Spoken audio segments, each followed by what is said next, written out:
आदिनाथ प्रभु तुमको नमन। मरुदेवी के हो तुम नंदन आदिनाथ भगवान। नाभिराय सुत तुमको वंदन आया जन्म कल्याण। मरुदेवी के हो तुम नंदन आदिनाथ भगवान। नाभिराय सुत तुमको वंदन आया जन्म कल्याण। पुष्प और रत्नों की वर्षा सुरपति करते हर्षा हर्षा। पुष्प और रत्नों की वर्षा सुरपति करते हर्षा हर्षा। आदिनाथ का जन्मोत्सव है, लाल किले पे शुभ उत्सव है। दिल्ली पे ही सबकी नजर है। आनंद छाया आदिनाथ को पाया, प्रतीक सागर ने सबको बुलाया। आनंद छाया आदिनाथ को पाया, प्रतीक सागर ने सबको बुलाया। मरुदेवी के हो तुम नंदन आदिनाथ भगवान। नाभिराय सुत तुमको वंदन आया जन्म कल्याण।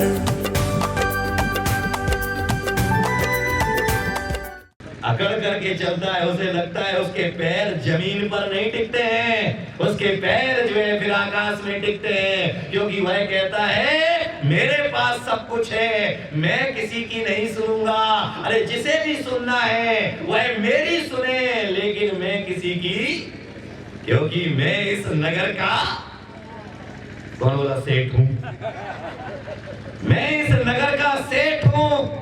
मेरे पास जो है करोड़ों की संपदा है। याद में रखिएगा, करोड़ों की संपदा को जाने में देर नहीं लगती है। इसीलिए लक्ष्मी जब आती है तो पीठ पर लात मारती है तो आदमी चौड़ा होकर के चलने लग जाया करता है, और लक्ष्मी जब जाती है तो छाती पर लात मारती है तो आदमी झुक झुक करके चलने लगता है। फिर कोई नमस्कार ना करे फिर भी कहता भाई साहब नमस्ते नमस्ते नमस्ते नमस्ते नमस्ते। लेकिन जब उसके पास में सब कुछ होता है, काहे का नमस्ते, मैं ही कौन बोला राजा हूं। इसीलिए लक्ष्मी पर ज्यादा यकीन मत करिए। तो लक्ष्मी ने कहा कि भाई तेरे साथ रहते रहते जो है मेरा बहुत समय गुजर गया है, अब मैं जाना चाहती हूँ। तो सेठ ने कहा कृपा करो भैया, तुम चली जाओगी तो मैं अनाथ हो जाऊंगा, मेरे को इस दुनिया में कोई पूछने वाला भी नहीं मिलेगा। लक्ष्मी ने कहा कि जाना तो पड़ेगा, इसीलिए तुझे सपना देने के लिए आई हूँ।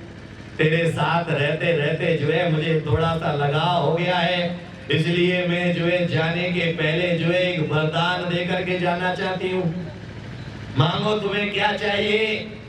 तो सेठ ने कहा कि मेरे 4 बेटे और बहुएं हैं, आपस में पहले सलाह तो कर लूं कि मांगना क्या है, क्योंकि दोबारा तो तुम मिलने वाली हो नहीं, इसलिए जो है मांग करके ही मैं जाना चाहता तुम्हें पुआत करके। तो लक्ष्मी ने कहा कि ठीक है तथास्तु। दूसरे दिन सुबह हुई, चारों बेटे और बहुओं को बुलाया और चारों बेटे और बहुओं को बुला करके कहा कि लक्ष्मी ने सपना दिया है, वह जा रही है, लेकिन जाने के पहले जो है उसने वरदान मांगने के लिए कहा है, बताओ मैं लक्ष्मी से क्या मांगूं। तो बड़े बेटे ने कहा कि पिताजी आजकल सोने के बहुत रेट बढ़ गए हैं, इसीलिए जो है लक्ष्मी से जो है कुछ जो है सोने के बिस्कुट मांग लो। जब जब भाव बढ़ेगा बेचते जाएंगे और चलता रहेगा अपना काम। दूसरे बेटे ने कहा कि देखो पिताजी सोने का क्या है, रखने के लिए भी तो जगह चाहिए होती है, इसीलिए जो है अगर लक्ष्मी मैया वरदान देने के लिए कहा है तो लक्ष्मी मैया से वरदान मांगना है तो बहुत सारी जमीन मांग लो, क्योंकि जमीन के रेट तो कभी भी बढ़ते हैं, इसलिए टुकड़े बेचते रहेंगे और अपना काम चलता रहेगा। तो तीसरे बेटे ने कहा कि देखो पिताजी जो है जमीन तो ठीक है, लेकिन जमीन के ऊपर भी तो लगाने के लिए कुछ चाहिए होता है, इसीलिए चाहिए। लक्ष्मी से कहना कि जो है हम आपकी कृपा से बहुत सब कुछ हमारे पास में है, अगर देना ही है तो बहुत सारे बाग बगीचे दे दो, उसमें फल पैदा होंगे, उन्हें बेच करके जो है हमारा गुजर बसर चल जाएगा। तो फिर तीनों ने अपनी अपनी बात रखी, लेकिन सेठ को समझ में नहीं आया। सेठ ने छोटे बेटे से कहा कि बेटा बोल, तुझे तू क्या कहता है, लक्ष्मी से क्या मांगना चाहिए? तो उसने कहा कि मैं तो छोटा हूं, मुझ में समझ कितनी है, मेरे पास तो समझ भी उतनी नहीं है, इसीलिए जो है जो बड़े भाई कह रहे हैं वही मान लो। उसने कहा कि बेटा तू भी घर में रहता है, तुझे भी बराबर का हक है, इसीलिए जो है तुझे भी वरदान मांगने का हक, तुम्हें भी अपनी सलाह देने का हक है। तो उसने कहा कि पिताजी छोटे की अपेक्षा केवल इतना ही छोटा सा दिमाग है मेरे पास में, थोड़ी सी समझ है हमारे पास में, उस छोटी सी समझ के कारण से मैं केवल इतना ही सुझाव है मेरा कि लक्ष्मी मैया से कहना कि लक्ष्मी मैया यूं तो आपकी कृपा से मेरे पास में सब कुछ है, धन संपत्ति वैभव का हमारे पास में कुछ कमी नहीं है, अगर जाना ही चाहती है तो इतना लक्ष्मी मैया से कहना कि हमारे 4 बेटे बहुए हैं, उन 4 बेटे बहुओं में हमेशा प्यार बना रहे, बस इतना ही मुझे दे दे, इतना ही केवल मांगना।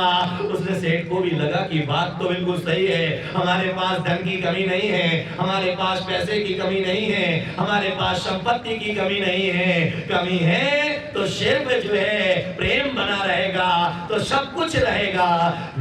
पिता की बात समझ में आई, रात में लक्ष्मी आई, लक्ष्मी ने आकर के कहा कि माम सेठ तुझे क्या चाहिए? तो सेठ ने कहा कि भैया ना हमें जमीन चाहिए, ना हमें रुपया और पैसा चाहिए, ना हमें संपत्ति चाहिए, ना हमें सोना और चांदी चाहिए, अगर देना ही चाहती है तो सिर्फ मुझे जो है इतना दे दे कि मेरे 4 बेटे बहुओं के बीच में हमेशा प्रेम बना रहे, केवल इतना दे दे। तो लक्ष्मी ने कहा कि सेठ तूने वह मांग लिया है जिसे देने के बाद जो है मैं इस घर को छोड़ करके नहीं जा सकती हूँ। याद में रखिएगा कि जिस घर में प्रेम का संचार होता है उस घर में लक्ष्मी का वास हुआ करता है। याद में रख, इसीलिए कहा जाता है कि लक्ष्मी उन्हीं के घर में निवास करती है, उसी समाज में निवास करती है, उसी परिवार में निवास करती है जहां पर प्रेम का भाव हुआ करता है। याद में रखिएगा कि अगर देश में पॉल्यूशन बढ़ जाए तो वृक्ष लगाए जाते हैं, सरकार भी कहती है कि वृक्ष लगाओ जिससे जो है बाहर के पॉल्यूशन को कंट्रोल किया जा सके। मैं निवेदन करना चाहूंगा कि पॉल्यूशन, बाहर के पॉल्यूशन को मिटाने के लिए वह नीम का वृक्ष काम कर जाएगा, वह बरगद का वृक्ष काम कर जाएगा, वह जो है वृक्ष जो है तुम्हारे पास जो है जो भी वृक्ष मिलते हैं, आम का वृक्ष काम कर जाएगा।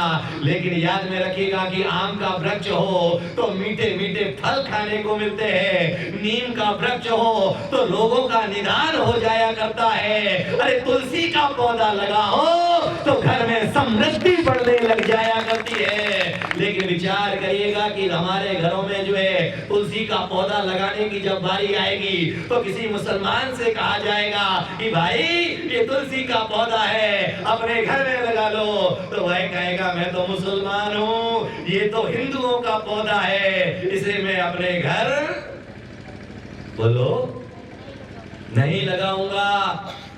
किसी जो है जैन से कहा जाएगा कि अपने घर में जो है तुलसी का पौधा लगा लो, अरे भाई मैं तो जैन हूँ, मैं तुलसी का पौधा कैसे लगाऊं, अरे ये तो हिंदुओं का है। लेकिन याद में रखिएगा कि कोई मुसलमान हो वह तुलसी का पौधा लगाने से एक बार डरेगा, लेकिन जिसके घर में जो है अगर चाहे मुसलमान हो, चाहे हिंदू हो, चाहे क्राइस्ट हो, चाहे कोई भी हो, आज मैं एक पौधा और आपको लगाने के लिए देना चाहता हूँ। याद में रखिएगा कि घर में तुलसी का पौधा हो या ना हो, लेकिन प्रेम का पौधा लगा लो तो दुनिया में तुम्हारे घर में आनंद ही आनंद बरसने लग जाएगा। लेकिन उस प्रेम के पौधे को नफरत के तेजाब से मत सींचना। याद में रखिएगा उस प्रेम के पौधे को सींचने के लिए समर्पण का जल चाहिए और विश्वास की खाद चाहिए। जिसके पास में प्रेम का पौधा होता है, समर्पण की जिसके पास में जल हो और विश्वास की खाद हो, उसका घर पृथ्वी धरती का स्वर्ग बन जाया करता है। उसका घर, याद में रखिएगा कि नफरत रखने वाला दुनिया में महान नहीं हुआ करता है, प्रेम रखने वाला दुनिया में महान हुआ करता है।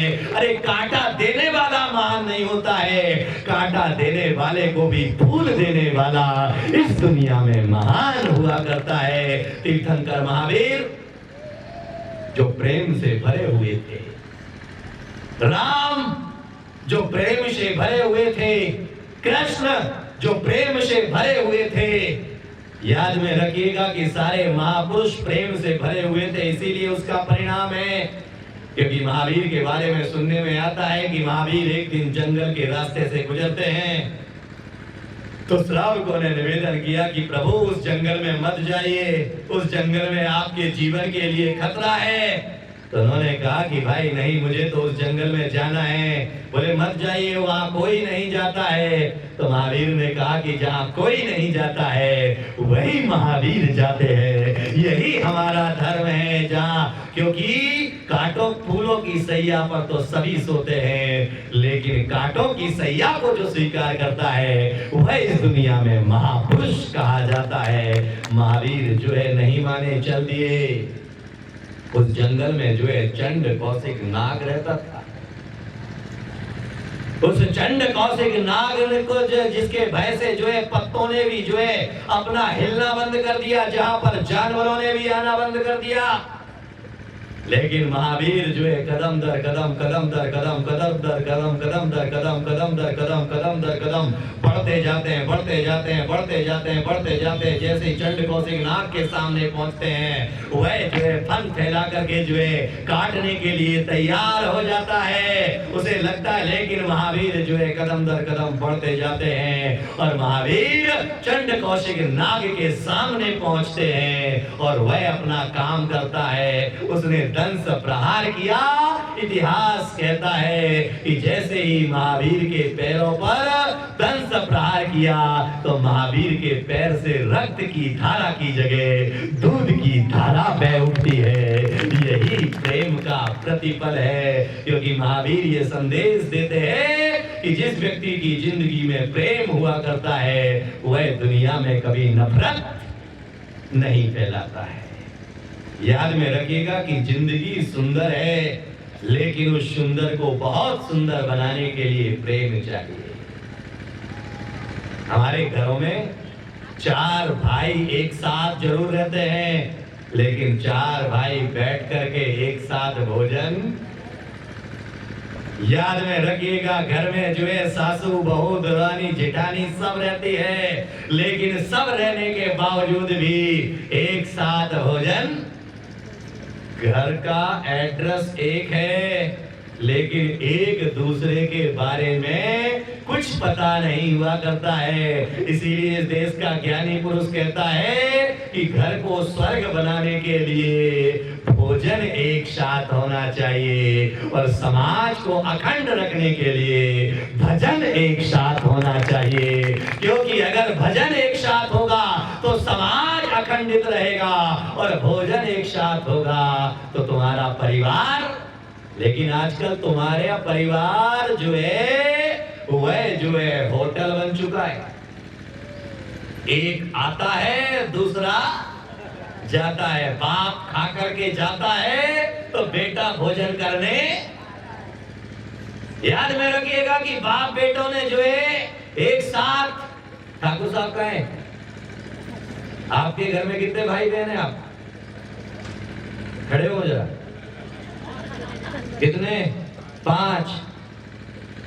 आप हर रोज जो है एक साथ बैठ करके 5 भाई खाना खाते हैं?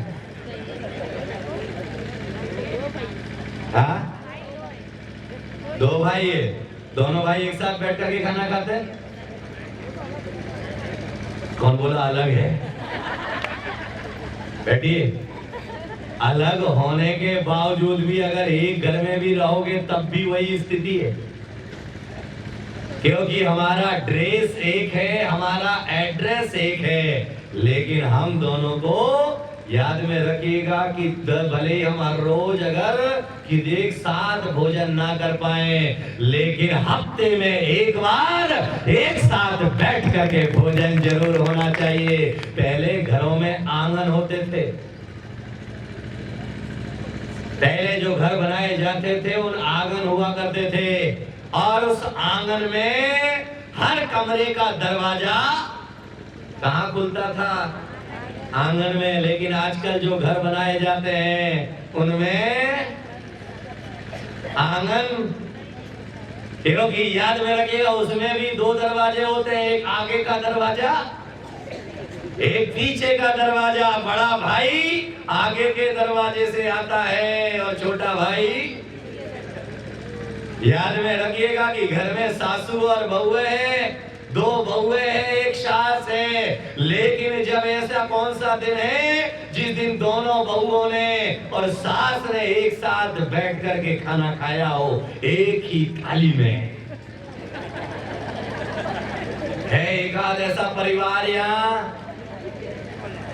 है एक आध परिवार? खड़ी हो। इनकी सास कहाँ है? एक सास उधर से हाथ उठा रही, एक सास इधर से हाथ उठा रही। कितने हैं परिवार में? दो फैमिली एक साथ है, तो जो है चारों पांचों जो एक ही थाली में खाते हैं, बाकी का क्या हुआ? वो भी तो बहू है ना दूसरी। देखा, अरे लाइन पे आ गए। मैं जल्दी खाती हूँ, बाद में खाती। बंटवारा हो गया, यहीं पर रेखा खड़ी हो गई। बैठ जाओ, चुनाव में कोई ना खड़ा किया है। याद में रखिएगा, क्योंकि हमारे 7 दिन में एक दिन ऐसा जरूर आना चाहिए कि जब हमारी थाली एक होना चाहिए और एक थाली में बैठ करके घर भर के सारे सदस्य मिलकर के उस भोजन में जो आनंद होगा वह आनंद तो रसगुल्ला खाने पर भी नहीं आ सकता। याद में रखिएगा कि जिंदगी में प्रेम होगा तो बंटवारा होगा। महावीर जयंती आती है, महावीर जयंती पर जो है समाज में सामूहिक भोजन होता है ना? दिनेश आ गया। कार्यक्रम प्रस्तुति दिगंबर जैन जागरण युवा संघ रजिस्टर्ड मुंबई। केंद्रीय कार्यालय 305 रानी सती मार्ग, मलाड ईस्ट, मुंबई 97। दिल्ली कार्यालय D319 गली नंबर 11, हृदयपुरी, शाहदरा, दिल्ली 93। अपने परिवार की ओर से मुनिश्री के कार्यक्रम का प्रसारण के लिए संपर्क करें 882697 77903 9065330031। बैंक विवरण: सेंट्रल बैंक ऑफ इंडिया, खाता संख्या 3424988837। IFSC capital CB, small I, capital N 0280454।